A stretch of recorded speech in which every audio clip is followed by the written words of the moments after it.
Hello everyone watching, welcome to a tour of the Bushcraft campsite.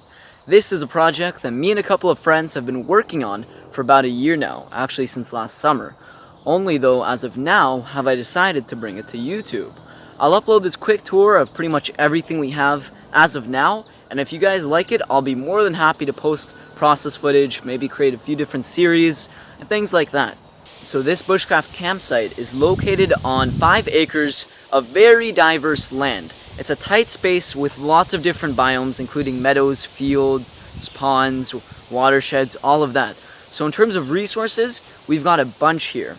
And seeing as it's near an urban neighborhood, we've got lots of junk that we've managed to repurpose into useful materials for the base. So without further ado, let's get right into the tour.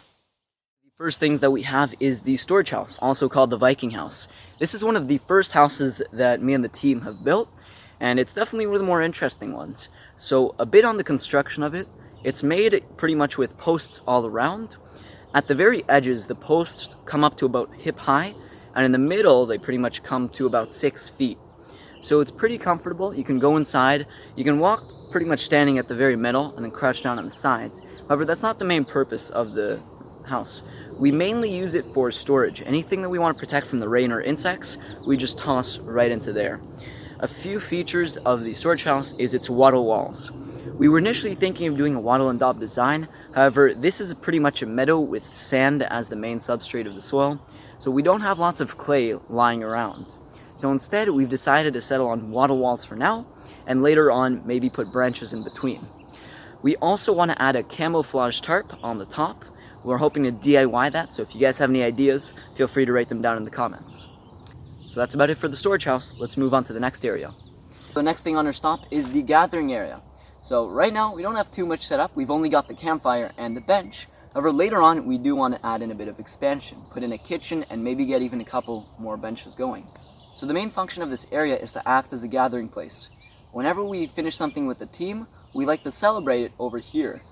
So one of the really nice features about our DIY campfire is its adjustable height. Whenever you want the food to be a bit higher from the flame, you can actually raise the grills by adding a small brick or a large brick. And another thing is whenever you want the fireplace completely out of the way, you can easily disassemble it and clean the coals underneath. So far it served us really well. We haven't had any problems, and we've done lots of grilling on it. We've also got a simple bench on the side. It's built using a construction of a few logs stacked on top of each other, with stakes pretty much holding them together. We put this on both sides and then put planks across. So far we've had a bunch of people sit on it, and it's been holding up really well from the rain. So up next we have the pit house. This is the second building of the base, and it's definitely one of the more complex ones as well. The construction is pretty simple. We've got a pit about 2.5 feet down into the ground with a timber frame all around. So there's 2 vertical posts, a cross piece going across, and then diagonal braces coming down. All of this is screwed in to have extra support. So far, we've only added a tarp on one side of the pit house.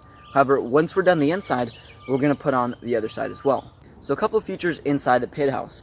We've installed the fireplace inside the wall. It's lined with patio stones, and it's actually got a chimney in the back. The really nice thing is we've made the top stone removable. So if you want to let smoke out and adjust how much you want to do so, you can move it back and forth or completely take it off. So far we have had a couple of fires in there, and it's served us really well. It seems to be more of an oven than a grill, so it's great for cooking potatoes, pizzas, things like that.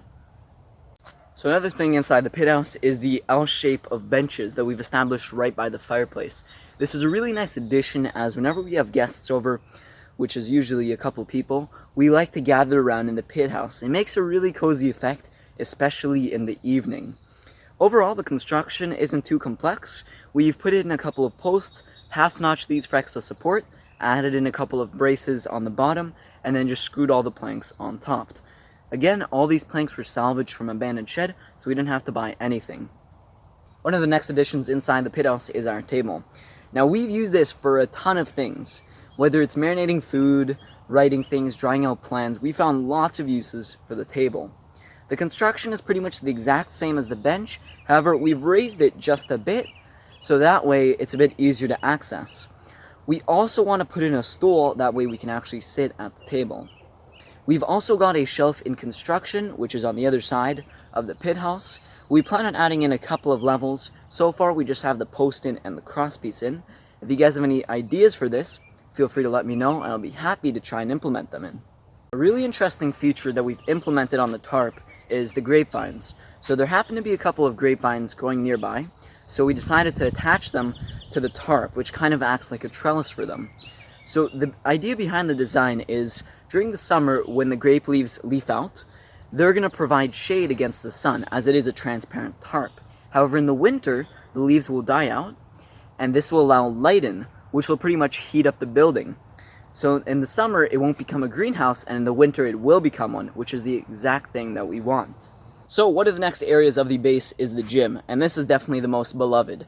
We have people coming here all the time, and this is the place that they go to first. A couple features of the gym: we have the chin-up bar duoed with the tricep dips. This is made using cedar posts with cross pieces, all secured by metal braces. So far we've had it up for a couple months, and it's been holding up really well. And you can do not only chin-ups and dips on them, but a ton of other exercises. So if you guys want to see more exercise-based series or a progress-based series on how we built these, just let me know in the comment section. I'll be more than happy to upload some. Next thing we have is the bench. We've been using this mainly for bench press, although there's so many other exercises you can do with it. It's also a great tool for ab workouts. There's lots of exercises that you can do on the bench instead of going on the sandy ground, which usually gets you all dirty. One of the next things that we have is the balancing beam. It's a great tool to work on your balance. If you want to make it more challenging, you can add weights. You can work on walking back and forth, squatting, hopping. There's so many different exercises that you can do with just this one beam. And last but not last, we have our barbells. We've got so far a medium weight one and a heavyweight one. The construction is fairly simple. We've got a metal pole. On both ends, we made a concrete mold with bike bolts pretty much in the middle or on the outside of the blocks. If you guys want more info and progress footage on the construction, let me know, and again, I'll be more than happy to upload. So one of the next things at the base is the garden. This is probably one of the more rewarding projects that we have, and definitely the most interesting. So the construction for the garden bed is pretty simple. We had soil pretty much down from the ravine, good forest soil. We brought it over, filled it in, and also mixed in some homemade compost. Then from there, we put up planks around the perimeter, added in stakes on all the sides, and then screwed it in for extra stability. From there, we put the seeds on top, and we've just watered so far. They've come out amazingly, or at least some. We've had radishes, beans, kale, or shrubs, herbs. They've been going really well. However, we have had a few veggies that haven't been doing so well. So this garden bed is in the middle of a forest, which means that lots of pests do come around here, such as deer, coyotes, rabbits. So one method of prevention that we've done is by putting up a barricade. However, this won't prevent insect pests. So what we've done to prevent that is actually build a bee hotel. So hopefully, over time, we'll get wasps and bees to naturally come here, which will pretty much munch down pest populations. Here, our goal is to make it a test. We're putting in a wide variety of different veggies, and we're seeing what's going to grow the best. And then that we'll be replanting in the future years. So that's about it for the garden bed. So that's going to wrap up today's tour. If you guys happen to like this video, feel free to leave a like, subscribe, comment, share with your friends. If you have any suggestions as to how we can improve, let me know as well. I'll be more than happy to implement them into the base. So thanks for joining me on this tour, and I'll see you guys in the next video.